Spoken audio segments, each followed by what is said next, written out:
बिस्मिल्लाहिर्रहमानिर्रहीम। अस्सलाम वालेकुम नाज़रीन किराम, मैं हूं आपकी मेज़बान डॉक्टर मुक़द्दस मलिक, आपके अपने प्रोग्राम आपकी बात आपके साथ है।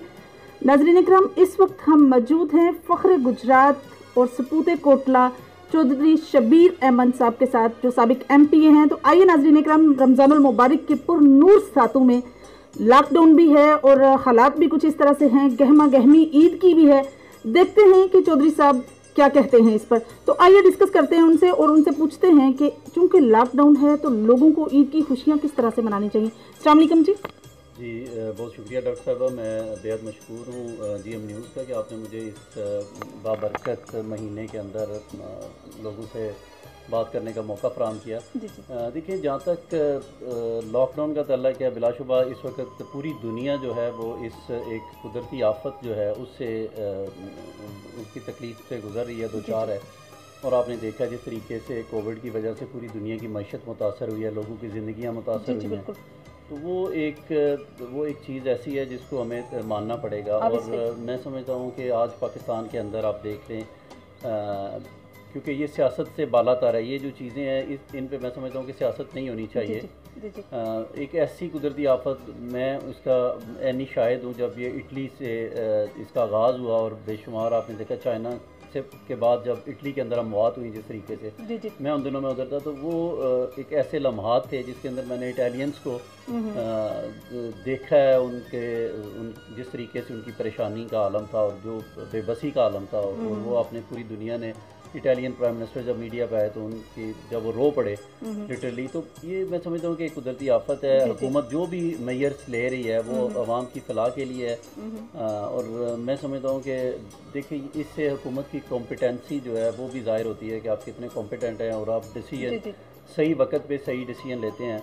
तो मैं समझता हूँ कि आज ये जो लॉकडाउन की सूरत में इन्होंने थोड़ी सी जो ये एक पहले लोगों को जो उससे मुतले किया कि हम लॉकडाउन की तरफ जा रहे हैं, और उससे ये हुआ कि लोग एकदम बाज़ारों की तरफ भागे और उन्होंने समझा कि गर्मी ज़्यादा हो गई और उससे ज़्यादा होगी, उसका स्प्रेड ज़्यादा होगा। तो मेरे ख्याल में अगर इन्होंने लॉकडाउन करना था, क्योंकि अदादो शुमार हुकूमत के पास थे, तो इन्हें चाहिए था कि ये सडन जो है वो उस पर डिसीजन लेते, अनाउंस करके और लोगों को पहले।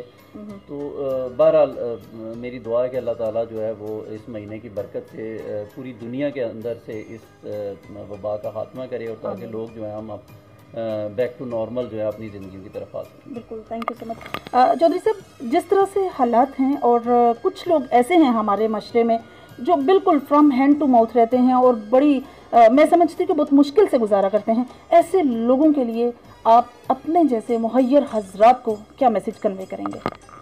बेसिकली जी, पाकिस्तान के अंदर मैं समझता हूँ कि ये एक बहुत बड़ा अलमिया है कि पाकिस्तान जो एक तरक्की की तरफ गामजन था और जिसके अंदर आपने देखा था जिस तरीके से हमारे जो मसाइल थे उनको एड्रेस किया जा रहा था, मुल्क के अंदर एक खुशहाली की लहर नज़र आ रही थी, रोज़गार के मौके पैदा हो रहे थे, डेवलपमेंट आप देख लें, अरबों खरबों के हिसाब से डेवलपमेंट हुई, लोगों को रोज़गार मिला। तो अनफॉर्चुनेटली 2018 के इलेक्शन के बाद से आप देख लें जो जिस तरीके से इस कौम के साथ सलूक किया गया, आज हमारे करोड़ों नौकरियां मिलने की बजाय करोड़ों लोग जो हैं वो बेरोज़गार हो गए हैं। और महंगाई का एक ऐसा तूफ़ान है जो जिसकी नज़ीर आपको माजी में नहीं मिलती। तो इन हालात में बेबस आवाम जो है वो क्या कर सकती है आपके, क्योंकि लोगों के पास अपॉर्चुनिटीज़ नहीं है, क्योंकि जॉब अपॉर्चुनिटीज़ हैं नहीं, लोग सफ़ेद पोश लोग हैं और वो किस तरीके से अपना गुजर बसर कर रहे हैं। तो मैं समझता हूँ कि ये हमारा दीन भी हमें इस चीज़ का दर्स देता है। और अगर आप इंसान की तख्लीक का मकसद जो है वो उसको भी देखें तो उसमें ये फरमाया गया है कि दर्द दिल के वास्ते पैदा किया इंसान को, वगर नातात के लिए कुछ कम न थे करो बयान। तो मैं समझता हूँ कि ये वक्त है कि इंसान को पैदा इसीलिए किया गया कि वो दूसरे के दर्द को और तकलीफ़ को महसूस करे। मैं आपके प्रोग्राम के तवसत से जो भी हमारे लिसनर्स हैं, व्यूअर्स हैं, देख रहे हैं, मैं उनसे यही गुजारिश करूँगा कि आप आगे बढ़कर, अल्लाह ताला ने अगर आपको दिया हुआ है तो ये समझे कि कैलकुलेशन एक अल्लाह ताला की जो कैलकुलेशन है उसमें तो मैं समझता हूँ कि 10 दुनिया और 70 आखिरत, तो आखिरत में भी उसका अजर आपको मिलेगा और दुनिया में जो है वो भी उसका इनाम मिलेगा। तो आगे बढ़ के अपने सदक़ात और अतियात जो हैं, और बिलखसूस मैं समझता हूँ कि आज हम एक तो वो लोग हैं जो आपको नज़र आते हैं कि ये गरीब हैं, कुछ ऐसे लोग हैं वाइट कॉलर लोग हैं, वाइट कॉलर जो सफ़ेद पोश लोग हैं जो अपने घरों में बैठे हुए हैं, वो बेचारे किसी के आगे हाथ भी नहीं फैला सकते। बहुत बड़ी बात की आपने। तो मैं समझता हूँ कि ये एक अपने अंदर एहसास पैदा करने की बात है, ये किसी के कहने से या किसी के करने से नहीं। और अगर अल्लाह ताला ये जज्बा इंसान के अंदर पैदा कर देगा तो मैं समझता हूँ कि उसके जहाँ पे दुनिया में उसका अजर मिलेगा, आखिरत में भी उसको मिलेगा। तो आगे बढ़ के ज़्यादा से ज़्यादा दिल खोल के जो है, और जिन लोगों को अल्लाह ताला ने तौफीक दी है वो खुद से आइडेंटिफाई करें। और मैं ये क्योंकि ये एक ऐसा मामला है जो अल्लाह ताला के और आपके दरमियान है, मैं नहीं समझता कि आप जब दें तो दिखावे का दिए हुए का कोई फ़ायदा नहीं है। लेकिन इंसान को कोशिश करनी चाहिए कि जो सही हकदार हैं उन तक इस तरीके से हक पहुँचाएँ कि उनकी जो इज़्ज़त नफ्स है वो भी मजरू ना हो, और आपको अल्लाह ताला उनकी मुश्किल भी हल हो जाए और आपको उसका अजर भी मिले। बेशक बेशक। सर माशाल्लाह से आपका घराना बहुत नॉमिनेट है और किसी तारीफ़ का मोहताज नहीं, पूरे पाकिस्तान इनफैक्ट पूरी दुनिया में आपका एक स्टेज है, नाम है। आप सर चूँकि हालात इस तरह से हैं तो ईद के वक्त मौका पर स्पेशली लोगों को किस तरह से ईद मनाने का मैसेज कन्वे करेंगे? जी, मेरा पैगाम तो यही है कि ये देखें, कुछ हालात जो हैं वो गैर मामूली होते हैं। जी। तो इस वक्त हम गैर मामूली हालात में से गुजर रहे हैं। देखें, कोविड का स्प्रेड आपके पड़ोस में इंडिया में देख लें और उनके वहाँ पे देख लें अमवात जिस तरीके से हो रही है। तो इस मौके पे मैं समझता हूँ कि हमें ये कोशिश करनी चाहिए, जिस तरह से नमाज का और तरावी का एहतमाम जो है वो भी आप SOPs को देखते हुए कर रहे हैं, आपका डेली मेल जोल के अंदर जो है वो अपना ख्याल रख रहे हैं। तो इसी तरह ईद के मौके पर बड़े बड़े मेले और गैदरिंग्स को अवॉइड करना चाहिए। अपने घरों में इसकी आप नमाज अदा करें, फितराना अदा करें, और उसके बाद जो है वो कोशिश करें कि बड़ी गैदरिंग से अवॉइड करें। और ये एक इस वक्त आप देख रहे हैं कि वैक्सीन भी पूरी दुनिया के अंदर हो रही है और हालात बड़ी तेज़ी से बेहतरी की तरफ जा रहे हैं। मैं उम्मीद करता हूँ कि जो है वो हालात नॉर्मल होंगे और उसमें हमारी जो कंट्रीब्यूशन है बीइंग ए सोसाइटी जो है, being a Pakistani, being a human being, हमें उसको अदा करना पड़ेगा। और वो यही हमें कह रही है कि हमें जो भी SOPs हैं उन पर अमल दरामद करें, गैदरिंग से अवॉइड करें। ईद का दिन है, आप बिलाशुबा अपनी फैमिलीज़ के साथ रह रहे हैं, खुशियाँ मनाएं, लेकिन कम से कम जो है इन चीज़ को जो है वो एहतियात में रखें। कि चौधरी साहब, जिस तरह से कोविड-19 है और लॉकडाउन की वजह से सियासी सरगर्मियां तो आपकी नहीं हैं, तो रमज़ानुल मुबारक में हर साल जिस तरह से डेरा अब्दुल मालिक पर जो है दस्तरखान सजाया जाता है और अफ्तारी की जाती है, आपको क्या लगता है कि इस दफ़ा आपने मैं जिस तरह से हम देख रहे हैं कि गैदरिंग उस तरह से नहीं है जिस तरह से होती है, SOPs का आपने ख्याल रखा हुआ है, तो इस दफ़ा आपके अंदर जो मतलब एक स्पेशल वाली फीलिंग्स होती है रमज़ानुल मुबारक की, उसको आप कैसे फिर कन्वे करते हैं? जी, जैसे कि मैंने अर्ज़ किया कि क्योंकि इस दफ़ा जो कोविड-19 की वजह से और जो हालात हैं उनके पेश नज़र हमने ये किया है कि एक्टिविटीज़ को रिस्ट्रिक्टेड थोड़ा सा किया है। जहाँ पे हमारी जो मूवमेंट है वो भी रिस्ट्रिक्टेड है। इसी तरह जो रमज़ान के अंदर, लेकिन अल्लाह ताला का शुक्र है कि मुझे ये फ़ख्र है कि इस डेरा पे बाजमात तरावी का एहतमाम किया गया है और अल्हम्दुलिल्लाह पूरा कुरान पाक अभी 27वें की रात को जो है हमारा ख़त्म कुरान का प्रोग्राम हुआ है। माशाल्लाह। उसमें जितने हमारे डेरा का जो स्टाफ है, अमला अम्बाई हैं, वो उसमें शिरकत करते हैं और तरावी बाजमात अदा करते हैं। और अल्लाह ताला ने ये महीना बरकतों वाला में दिया है। जहाँ पे अफ्तार की बात है तो उस सिलसिले में हमने इस तरीके से, जैसे कि आपने देखा होगा सोशल मीडिया पे भी आबिद रज़ा साहब ऑलमोस्ट डेरे पे मौजूद होते हैं, तो हम सब भाई भी, और हमारी ये कोशिश होती है कि यूनियन कौंसल वाइज जो है जो मेन लोग हैं देहात से, एक दो और इस तरह से करके 40-50 लोग 60 लोग कभी, तो इस तरह से हमारा ये है कि पूरे 30 दिन जो है, एक तो उसके अंदर जो है वो हमारा इफ्तार भी हुआ है। उसमें अल्लाह ताला ने वो जो जिस अजर के लिए आप करते हैं वो भी अल्लाह ताला ने हमें नसीब किया है। SOPs का भी ख्याल रखा गया कि हमने बहुत बड़ी गैदरिंग में उसको कन्वर्ट नहीं किया। तो उसके साथ साथ जो है वो एक हमें सियासी एक्टिविटी जो है वो भी एक्सचेंज ऑफ व्यूज़ आप करते हैं, लोगों से मिलते हैं, रमज़ान के हवाले से बात होती है, मुल्की हालात पे बात होती है। तो इस हवाले से मैं समझता हूँ कि ये अल्लाह ताला का शुक्र है कि ये रमज़ान जो है वो भरपूर तरीके से हमारी यहाँ पे हाज़िरी भी है और लोगों से मुलाकात भी हो रही है। सिर्फ उसको हमने इस तरीके से ऑर्गेनाइज़ किया है कि जैसे आज एक यूनियन कौंसिल के लोग हैं, अगले दिन दूसरी यूनियन कौंसिल के जो चीदा लोग हैं, चेयरमैन हजरात हैं, काउंसलर्स हैं और दीगर हमारे बिल्कुल सही, यानी कि सबको आपने सब तबके के लोग हैं अल्हम्दुलिल्लाह। इस तरीके से हमने इस रमज़ान को किया है और हम कोशिश कर रहे हैं कि जो हमारा फ़र्ज़ बनता है कि हम SOPs का ख्याल रखें।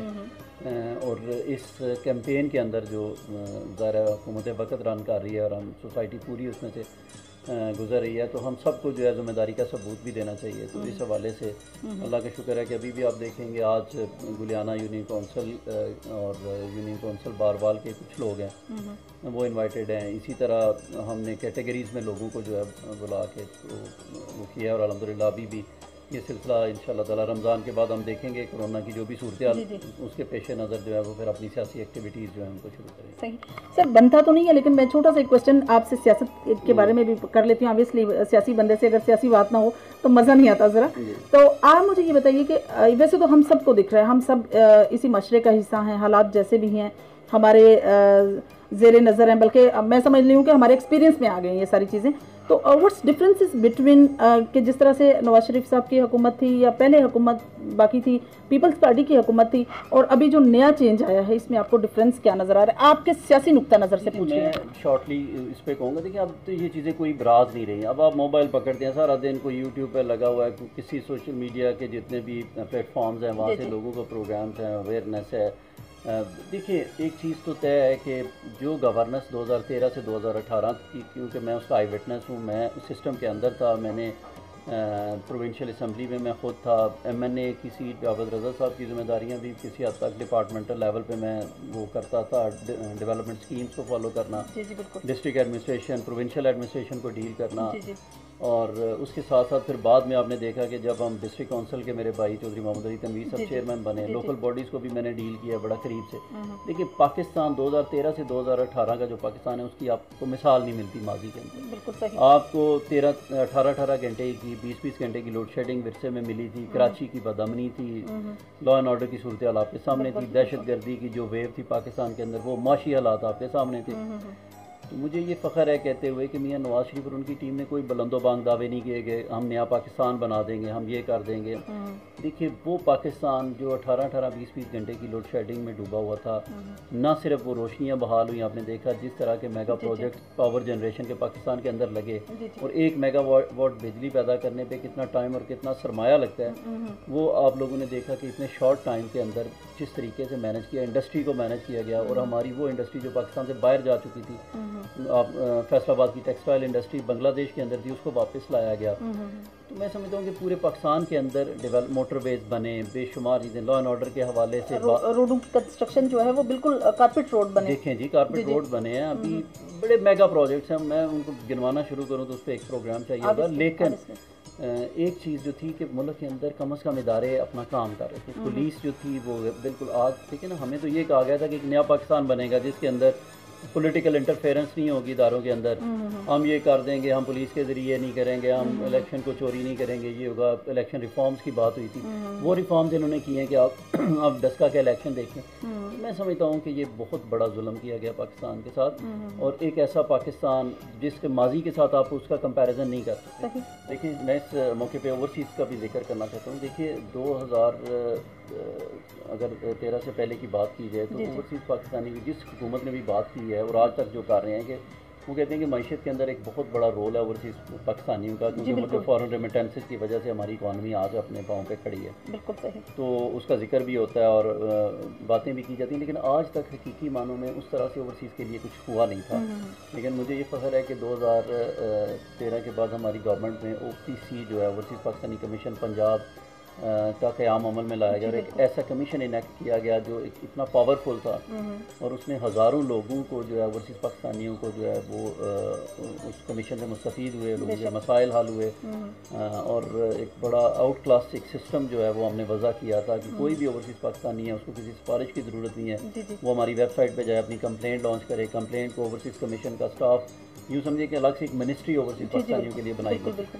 तो उसके अंदर फिर डिस्ट्रिक्ट कमेटीज़ थी, और वो और उस कमीशन के चेयरमैन शहबाज शरीफ साहब खुद बने थे, इस वजह से कि ब्यूरोक्रेसी को एक स्ट्रॉन्ग मैसेज आए कि ओवरसीज़ के मसाइल जो हैं वो उनको उन्होंने उस तरह से नहीं लेना जिस तरह से यहाँ पे दीगर इश्यूज़ को वो पस पुश डाल दिया जाता है। जी जी। तो मैं समझता हूँ कि ओवरसीज़ पाकिस्तानियों के लिए बड़ा काम हुआ, मीशत के अंदर बेहतरी आई, लॉ एंड ऑर्डर की सिचुएशन बेहतर हुई। जी बिल्कुल। आपने पूरे पाकिस्तान के अंदर जो हमारा ताजर तबका है, गरीब लोग हैं, उनके लिए देखिए महंगाई का एक सतह पे जो है आपको वो ठहराव नज़र आता था। आप डॉलर की कदर को देख लें, रुपए की कदर किस तरीके से जो है उसको बहाल रखा गया। और मुल्क के अंदर मतलब अगर अप्स एंड डाउन्स आई भी हैं लेकिन रिकवरी हो गई है। नहीं, लेकिन देखिए कि उस तरह से नहीं थी। हाँ, मतलब जिस तरह से इस तरह मुतासर जी जी नहीं बिल्कुल थी। बिल्कुल। ठीक है, अगर चीनी 45 रुपए की बजाय 50 की होगी, 52 रुपए की होगी, लेकिन ये तो नहीं हुआ कि 50 रुपए की चीज़ आपको 110 रुपए में मिले। बिल्कुल सही कह रहे हैं, बिल्कुल। ये जिन माफियाज का जिक्र होता रहा है माजी में, हमारे कान पक गए आज तक ये सुनते सुनते। वो माफियाज हैं किधर? वो माफिया तो इस गवर्नमेंट ने इंट्रोड्यूस करवाए हैं। और अरबों रुपए के स्कैंडल जो हैं आपने देखे, हमारे मीडिया, हमारे एंकर्स जिन्होंने एक्सपोज किए हैं आपके सामने हैं, जिस तरीके से इन्होंने मुल्क को लूटा है, जिस तरीके से गरीब की जेब से इन्होंने पैसा निकाल के और गरीब को गरीब तर कर दिया। जी जी। और आज महंगाई का ये आलम है कि गरीब आदमी अपने घर का बिजली का बिल अदा नहीं करता। बिल्कुल सही। टैक्सेस की शरह इतनी ज़्यादा बढ़ा दी की शरह। और देखिए ये कहते थे कि जी अगर पाकिस्तानी कौम जो इतने बड़े डोनर्स हैं, इतने बड़ी डोनेशन देते हैं, तो वो टैक्स क्यों नहीं देते? तो जब हम आएंगे तो हम तो टैक्स जी लोग घरों हमारे पीछे ला के टैक्स देंगे। वो किधर गया टैक्स कलेक्शन से पैसा?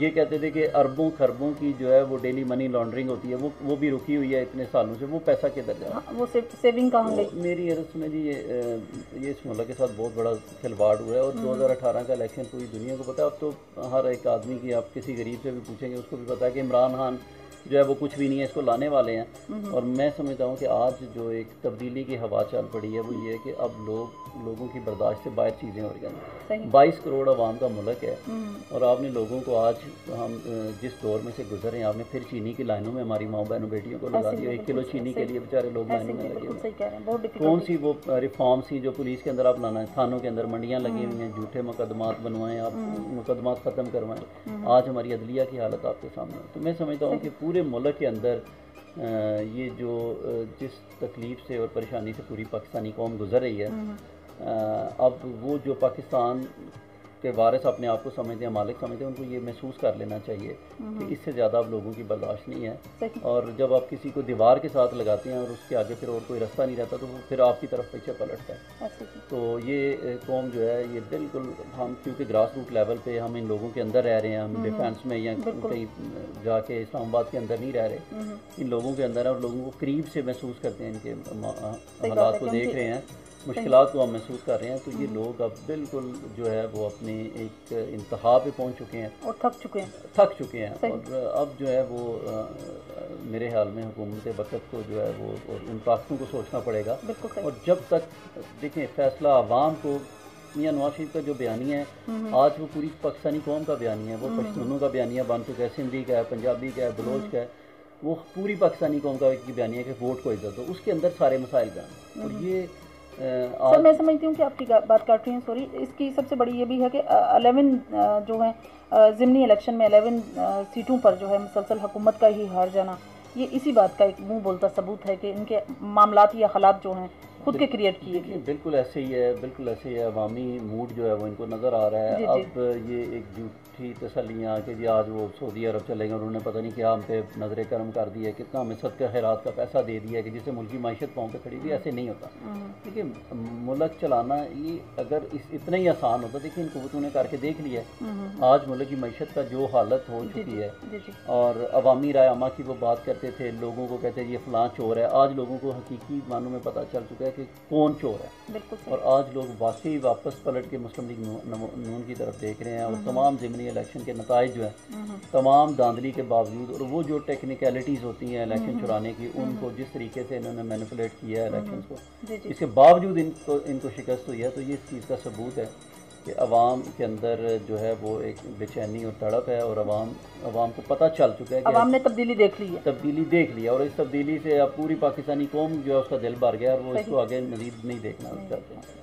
तो अल्लाह ताला करे जी कि इस बरकत महीने के तवसत से जी अल्लाह ताला हमें इस तरह के हुक्मरानों से हमें निजात दिलाए और पाकिस्तान के अंदर हकीकी मानों में मुहिब वतन जो क़यादत है, जो दीन के साथ भी जिसका जो एक दीन का जज्बा भी रखती है, खिदमत का जज्बा रखती है, और जो पाकिस्तान के लिए जो तड़प रखती है पाकिस्तानी कौम के लिए, वो क़यादत आएगी तो तब मुल्क बहराने से निकलेगा। अल्लाह करे ऐसा ही हो। जी तो नाज़रीन, ये थे चौधरी शबीर साहब की गुफ्तगू जो आप लोगों ने सुनी। बहुत अच्छा मैसेज उन्होंने कन्वे किया है कि ये ईद बाकी ईदों से डिफरेंट है। इस ईद पर बहुत ज़्यादा ख्याल रखना है अपना और अपने प्यारों का, और उसमें सबसे ज़्यादा ज़रूरी है SOPs पर अमल दरामद करना, क्योंकि ये आफत है जिसने पूरी दुनिया की मईशत को और पूरी दुनिया के लिविंग स्टाइल को चेंज कर दिया है। तो ऑब्वियसली हमें इसको कंट्रोल करने के लिए खुद पर कंट्रोल करने की ज़रूरत है। इंशाल्लाह मेरी और आपकी मुलाकात होगी फिर किसी नए प्रोग्राम में। तब तक के लिए इजाज़त चाहती हूँ। अल्लाह हाफ़िज़।